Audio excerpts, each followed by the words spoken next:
Hello, good afternoon, and welcome to the Midday News.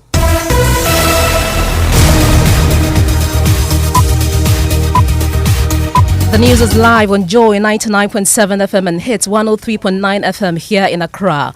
We are on Love 99.5 FM in Kumasi and on myjoyonline.com. We are also live in all 16 regions of Ghana via our various affiliates, live on X Spaces and Facebook. The Midday News is supported by Petrosol Platinum Energy, energizing dreams. Coming up. Between workers of NETCO and locals of Dagbon escalating, with the situation taking a dramatic turn when the overlord Yana Abukari II sacked Energy Minister John Jinapo, accusing him of failing to resolve the crisis despite his intervention efforts. NETCO continuously disrespecting us, our madam. This is a central mosque. For about 1 week now, not left to call Azar. Can we say that you are sabotaging our religion as well?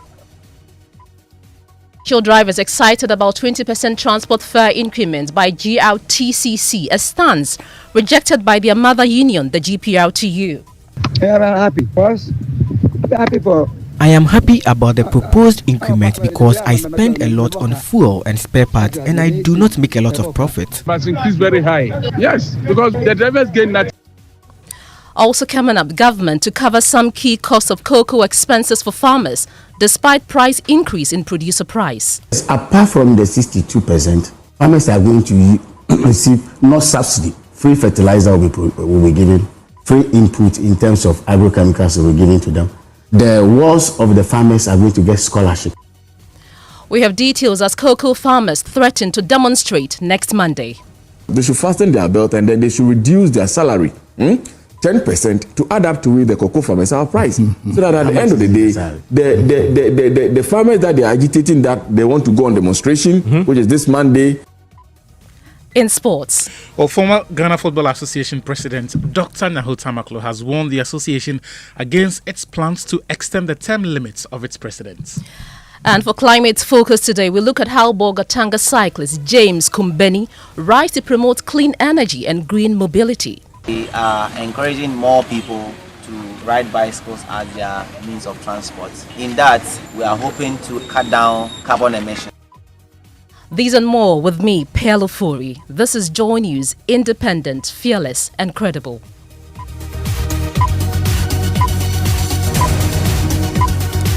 Now, tensions in the northern region have hit a boiling point after the overlord of Dagbon, Yana Abukari II, angrily sacked Energy Minister John Jinapo, who had travelled to the region to mediate a growing standoff between chiefs and residents on one hand, and the Northern Electricity Distribution Company.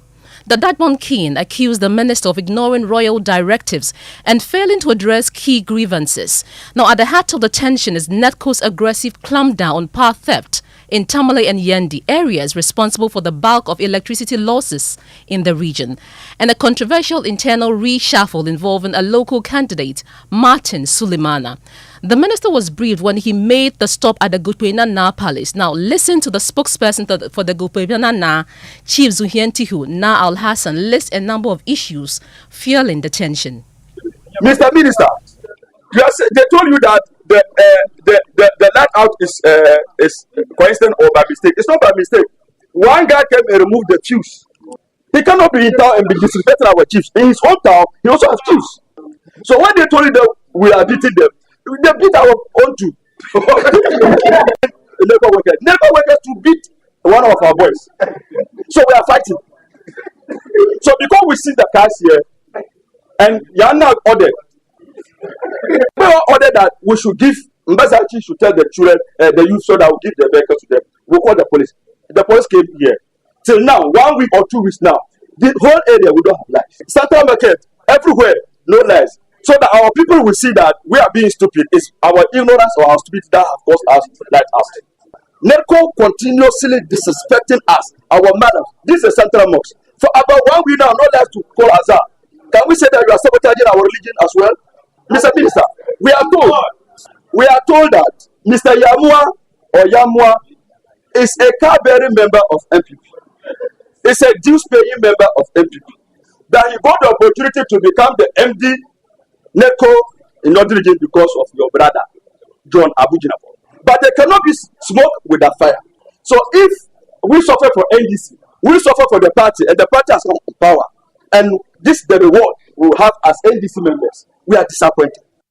Yeah, the spokesperson for the Gupinana Palace, Chief Zientuhi Na Al Hassan, at the forum, the minister addressed the core issues. Once I get assurance from my father here, I'll go and meet the NEDCO staff and appeal to them that whatever happened, we should put it behind us and then look forward so that they'll come and connect all the lights and we'll work together. There's one thing I also want to appeal. The last time I came here, when I left here, I don't know whether I didn't speak well, but I knew that I didn't intend to denigrate the people of Tamale. I saw on social media that minister says 50% of the people of Tamale are chiefs. Please, I was here in this palace. I never said that. If I didn't speak well, I apologize for that. But let me put on record that I never said that the people of Tamale are chiefs. I never said that you are still in power. What I said was that let's help each other so that we can restore the electricity. Because when I assumed office, the power situation was very, very bad, particularly in Tamale. Every night, the lights was going off. And so I had to come and see how we can resolve it. Fortunately, I think that all of you attest to the fact that it is improving. So let me assure all of you, we are not here to litigate. We are not here to go into the matters. From here, I'll go to my father, the Yana himself. He is our father. All of us are his subjects. I'll go and meet him in the room, have a discussion with him, and then seek his blessing as well. And then we can find a solution. So joining us now is the chairman of the Senior Staff Association of NEDCO, William Asari. Welcome to the Midday News. Now tell us more about these attacks and how it is affecting your ability to maintain power supply to the people in the northern region. Thank you, Bill. Good afternoon and good afternoon to your listeners. I think that it's a sad situation we have on our hands. Yesterday we had a very fruitful engagement with the Honorable Minister in seeking to resolve the issue. We have had a lot of assurances from the Minister and the police commander. But you heard the man who spoke at the palace saying that we asked them to seize the vehicle, our boys. I'm sure you heard him.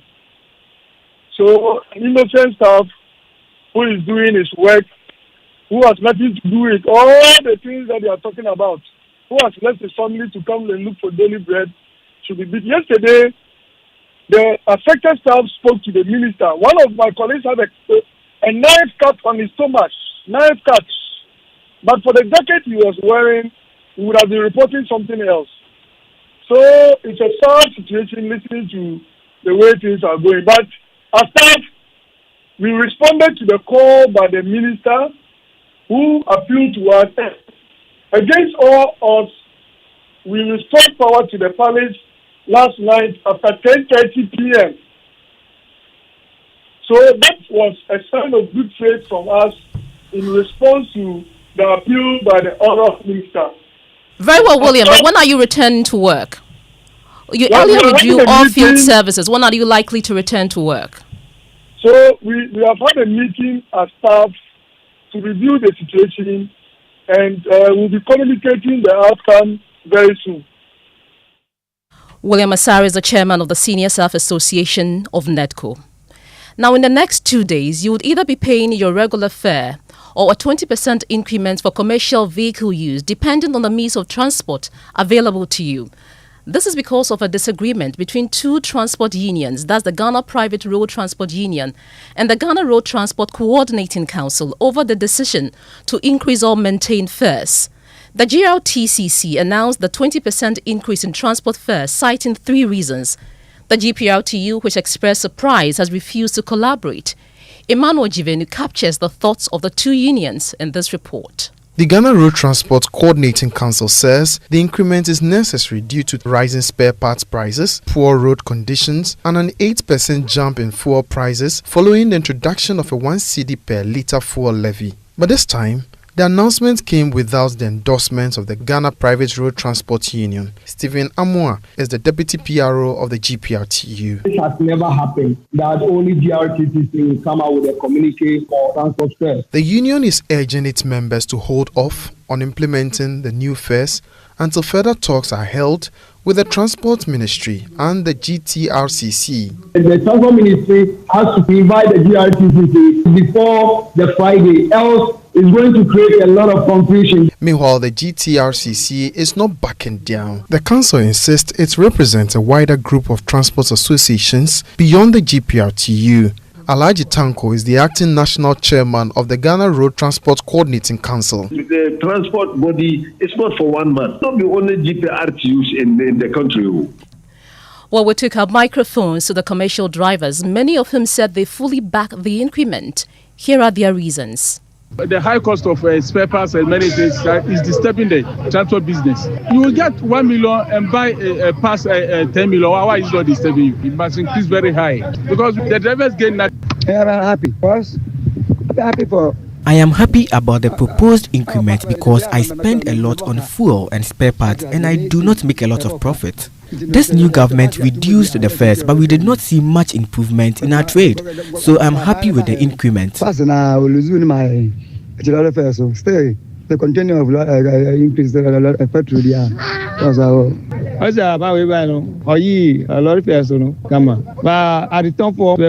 We reduced our fares when this government reduced the price of fuel, but because traders and spare parts dealers did not reduce their prices, we drivers did not benefit from the reduction. That action greatly affected us. You have some commercial drivers. Well, the Transport Ministry will be meeting the two transport unions on this development. Or may you update in our subsequent bulletins.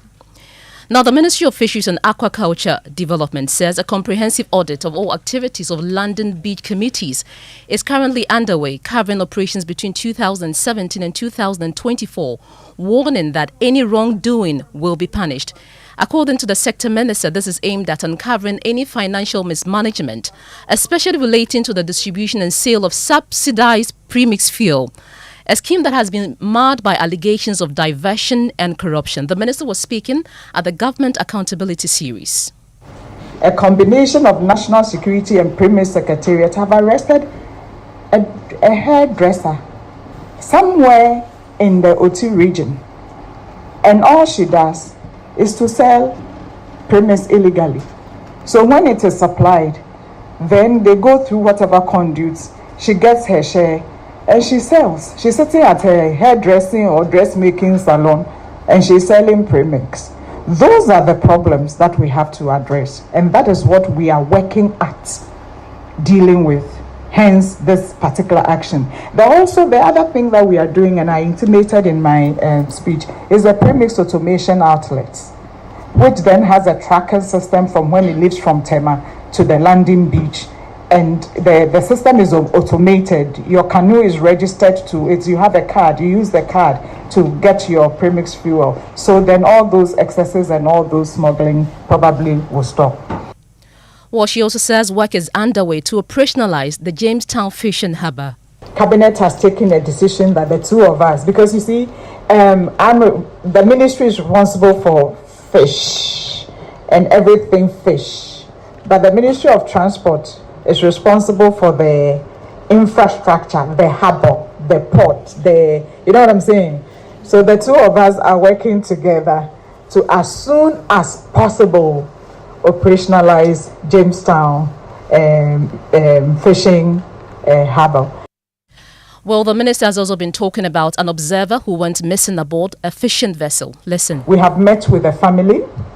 Unfortunately, when somebody is declared missing, according to Ghana law, we cannot do anything about it until it's been 7 years. Then they can be declared dead. Then whatever it is, we insured them. So we have insurance money and whatever to give to them. But we cannot until 7 years have elapsed. And we'll be meeting with the family. We are actually supporting the wife of the deceased. But we also wanted the vessel that the observer was on, that he vanished, to be liable and bear some of the responsibility. Unfortunately, the business has folded since that incident. We are looking at the observer role again very critically. Now, look, we can now do some other stories. And Member of Parliament for Keta, Kwame Gatbe, has revealed that government will absorb some critical expenses of cocoa farmers, despite the recent increase in the producer price of cocoa. The move, he says, aims to boost production while easing the financial burden on farmers. His comments follow widespread concern from cocoa farmers after the Finance Minister, Dr. Kasiel Atuforsen, announced a 4.1% increase per bag for the 2025-2026 crops cocoa season. Now, speaking on PM Express with Evans Manson yesterday, Mr. Gatpe noted that beyond the new producer price, farmers will also receive free fertilizer support from the government. Apart from the 62%, farmers are going to receive no subsidy. Free fertilizer will be given, free input in terms of agrochemicals will be given to them. The wards of the farmers are going to get scholarship. You know, the scholarship, as we speak, sometimes the cocoa scholarship goes to people who are endowed and rich. That's what is happening. But this one is going to be strictly. And then in terms of traceability is going to happen. Where cocoa, you know, the scale, where companies in the rural area even cheat farmers in terms of weighing scale, strict measures are going to be put in place to comply so that they don't cheat them. And all this is going to inure to the benefit of the farmer. Are you getting the point? There are no factory fertilizer. The cost of a bag of fertilizer, I don't know how much it is. So those additional incentives, yes, you introduce it deliberately because you know that once you increase the producer price and because of the CD's performance, the farmers won't get as much in their pocket. So balance it up. No, was that deliberate? They are getting much. But these are some of the things they spend their resources on. And government is going to give them free to augment so that at the end of the day, it will boost production. Meanwhile, the president of the concerned Cocoa Farmers Association, Obuadia Boatin Bonsu, also expressed on PM Express that following agitations from cocoa farmers, they plan to hit the street next Monday. Telling the ranking and then his deputy and then other parliamentarians that when President Ofori said that we should fasten our belt, they should fasten their belt and then they should reduce their salary 10% to add up to the cocoa farmers our price. So that at the end of the day, the farmers that they are agitating that they want to go on demonstration, which is this Monday, which I'll be going to Western Region just to talk to them to see how. Yes, it is very dangerous in a way. Farmers that they are trying to cut down their cocoa trees to divert them for this galamsey and other things, and then those that they also want to move from the cocoa plantation to the rubber plantation, also we need to talk to them. This has become a very serious matter that I have a whole lot of load on my head that it is not easy at all. So even from here tomorrow morning, let's say by 12 o'clock or 2, I have to move to Western Region just to meet these farmers. Well, this afternoon in Obuasi, government will launch a new initiative to curb illegal mining, the Responsible Cooperative Mining and Skills Development Program. Replacing the CMS and NAELP, the scheme aims to regulate small-scale mining operations, small-scale mining through cooperatives following the destruction of over 5,000 hectares of land and forest by illegal miners. And now Emmanuel Bright Kweku is there and joins us with more. Emmanuel, what is the latest on the ground? In fact, we just started the event and we had some dignitaries speaking at the launch of this Responsible Cooperative Mining and Skills Development Program. We had the Ashanti Regional Minister speaking just a while ago, where he assured that through this illegal scheme, the government will be able to curb illegal mining activities that has actually ravaged vast tracts of land, especially in the Ashanti region. In fact, in the submission of the Ashanti Regional Minister, Dr. Frank Amakohene, he indicated that a majority of lands here that were degraded by illegal mining activities have been successfully recovered in his submission. And also through this initiative, hopefully all the lands across the country will be recovered, and the forest covers that have been depleted will also be restored. So this Responsible Cooperative Mining and Skills Development program entails a lot. We are having an agri sector included, where, in the previous administration, we had the National Alternative Employment and Livelihood Program. And so this program is here to replace that initiative and also that of the Community Mining Scheme. Emmanuel Bright Kweku joined us with that update. We're still on illegal mining because residents of Antwakrum in the Amansia West district have appealed for an immediate government intervention to put a halt to illegal mining activities in the area, following the destruction of 3 river bodies. Until now, Subia, Nwene and Sushen served as the primary water sources for residents, but the activities of illegal miners have destroyed these resources as farmlands have come under attack. Residents fear if government fails to put an end to the wanton destruction, it could soon reach their homes. Nana Yaojima visited the area and filed this report. The illegal mining operations have severely impacted 3 river bodies, Subia, Nwene and Sushen. The once vibrant water bodies now lack aquatic life, a consequence of the introduction of hazardous chemicals like mercury and others. Boundaries of these river bodies have been mined illegally and portions being used to store mining waste. Here is a frustrated resident lamenting over the wanton destruction. In the olden days, this was our main source of water. We used it for everything. It was safe to drink and refreshing. It was covered by bamboo trees, but everything has been destroyed today. It is being destroyed by chemicals from mining.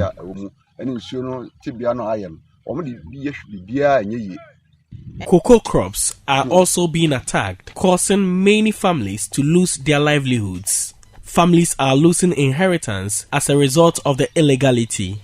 The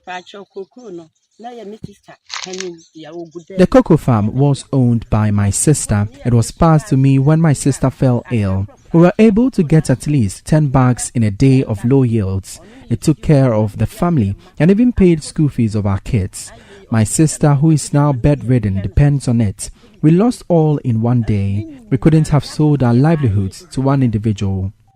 The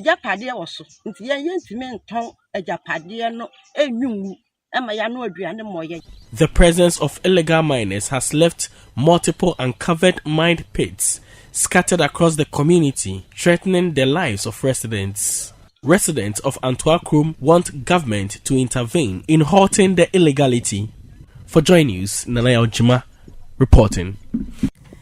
You're listening to the Midday News. Still to come for our climate focus today, we'll look at how Bolgatanga cyclist James Kumbeni rise to promote clean energy and green mobility. We have these and more, including sports, shortly.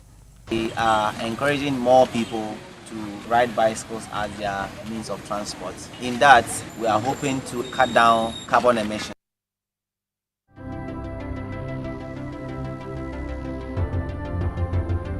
When budgets are tight and money difficult to come by, you want to be sure you get the best value for your money. These are not times to be spending money fixing expensive engine problems because of cheap fuel and lubricants. Drive to a petrol source station today and buy your quality fuel and lubricants, and rest assured of fuel that lasts long and lubricants that prevent expensive engine problems. Hear the sound. Petrosol, clean fuel in full quantity. When I wake up in the morning, I brush my teeth with Kale Charcoal toothpaste. This gives me confidence all day. Anytime you meet Amma, don't be surprised I smile showing my beautiful white teeth because I don't have cavity thanks to Kale Charcoal toothpaste for its natural charcoal properties. In fact, we are like twins. I can't go without my Kale Charcoal toothpaste. That be why I dey use Kale Charcoal toothpaste morning and night when I dey go bed safe. It dey make my teeth white when it dey comot every scent from my mouth inside. My confidence level they go up, so I dey show my 32 teeth all. Introducing the Kale Charcoal toothpaste, formulated with activated bamboo charcoal powder, ensures whiter teeth and removes bad breath. The strong natural property of the activated bamboo charcoal removes bacteria, absorbs surface stains on our teeth caused by coffee, wines, and tobacco. Welcome, Kale Charcoal toothpaste. Kale Charcoal toothpaste, Sankofa Yenchi. Kale, happy smile. This advert is FDA approved. The Global Conference on Human Resources in Africa returns this August 13th to 16th. Join HR thought leaders, business executives, and technology enthusiasts for a 4-day immersive experience at the Kempinski Hotel. This year, we welcome back Johnny C. Taylor Jr., CEO and President of SHRM, Emily M. Dickens, Chief of Staff, and we welcome Andy Belado, SHRM CTO, and Nicole Herskowitz, Corporate VP of Microsoft 365 and Copilot. Of course, we are joined by our very own Dr. Francis Aduku, CEO of CIHRM Ghana, Honorable Dr. Abdul Rashid Palpua, Minister for Labor, Jobs and Employment, Ghana, and many other global trailblazers. Attend and earn SHRM PDCs and CPDs from IHRM and HRMAU. For more information, visit gchrafrica.com or call plus 233-55408-1727. GCHRA is organized by KUSI Consultant and powered by SHRM. Sponsors and partners include Kempinski Hotel, CIHRM Ghana, IHRM Kenya, HRMAU Uganda, AHRPL Liberia, Adansi Travel, Senrap Consult, ICS Africa, Rwanda Air, and more to be announced. See you there. Wherever you are, the game is nothing without you. It's on like never before this season. Every major league, every cup, every qualifier, the players, kudos, Semenyo, Iñaki, the goals, the emotions, and the bragging rights. It's all on SuperSport, available on DSTV and GoTV. Get your DSTV decoder at 89 cedis and GoTV decoder at 399 cedis. DSTV, your home of entertainment. Go TV. Love it.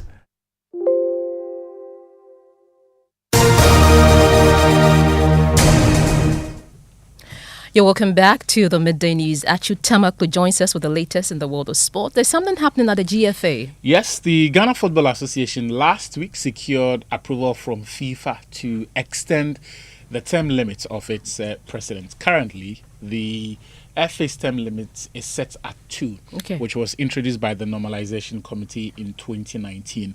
But confirmation we have is that the GFA is going to, at its next Congress, propose to the highest decision-making body of the GFA, which is Congress, that they extend that term limit. Unfortunately for them, quite a number of people have spoken against it, including former president of the GFA, Dr. Nyaho Tamaklu, who has argued that this is exactly the same path that former President Kwesi Nyantakyi took that led to his exit from that office. And from between now and when we go to Congress, we will see other power blocks speak to that issue.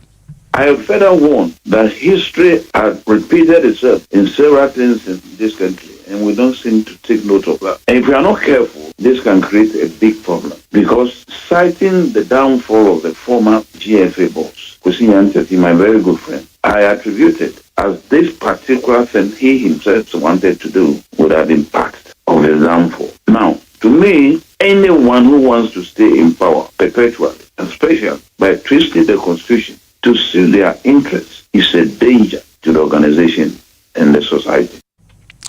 The warning from former president of the GFA, Dr. Nyaho Tamaklu. Thank you very much, Achi, for the latest in the world of sports. Now, with carbon emissions from transport continuing to harm both our environment and our health, the shift to sustainable mobility is no longer optional, it's essential. In today's edition of our Climate Focus series, we put the spotlight on James Kumbeni, a resident of Bolgatanga in the Upper East region who is using cycling not just as a mode of transport, but as a powerful advocacy tool for clean, renewable energy and green mobility. Meet James Kumbeni, a passionate cyclist and environmental advocate who has turned his love for biking into a mission. For the past 3 years, James has been leading a growing cycling movement in his region, aiming to reduce emissions, promote healthier and greener lifestyles. Amos and Agana are members of James' team. It's a very simple thing. People have been seeing us riding bicycles to Nakungu, Paga, everywhere. You can go as far as you can go with bicycles. So I advise people not to be using motors or cars to short distance. Okay, so we always call the community and our people around us always to educate them, talk to them about how to use the bicycles, the difference between vehicle and bicycles, to reduce the smoke. However, despite the growing enthusiasm for cycling, there are challenges. Active mobility in Ghana still faces significant barriers, including inadequate infrastructure. Our road is not really friendly for cycling. We do not have dedicated lanes for cycling.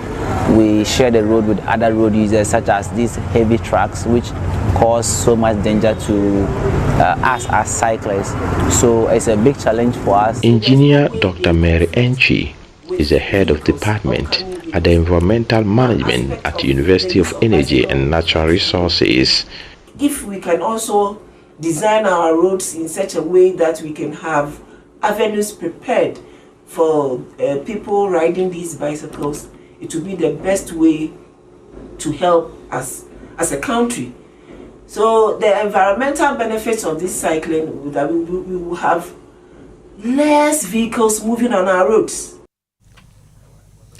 And it's time for what's trending on social media. Jackie is here. Jackie, we understand Shatta Wale is in the news. Yes, Pearl. So in the trends, we have Shatta Wale, Yoko, Lamborghini, Raymond Archer, all trending, all because of one thing, which you already know. I don't even know how to put it, that Shatta Wale handed over his Lamborghini or Yoko seized it. But at the end of the day, the car is not with Shatta Wale and it's Yoko. A lot of people talking about this on social media. So Kojopoku says that this operation was done in June and Yoko kept it private as Shatta told him. Only for Shatta to rant about it today. Only Shatta Wale knows what he's doing. One last comment here. So Herbert says that in this world, either you fix it now or it fixes you later painfully. Ignoring the small red flags today equals big embarrassment tomorrow. Shatta Wale can tell us that he didn't know the car was stolen. I mean, a lot of these comments like that on social media regarding all that transpired yesterday. Thank you very much, Jackie. And that's how we end the Midday News live on Joy 99.7 FM in Accra. My name is Pearl Ofori. Living Word with Pastor Mensa Otabil comes up shortly.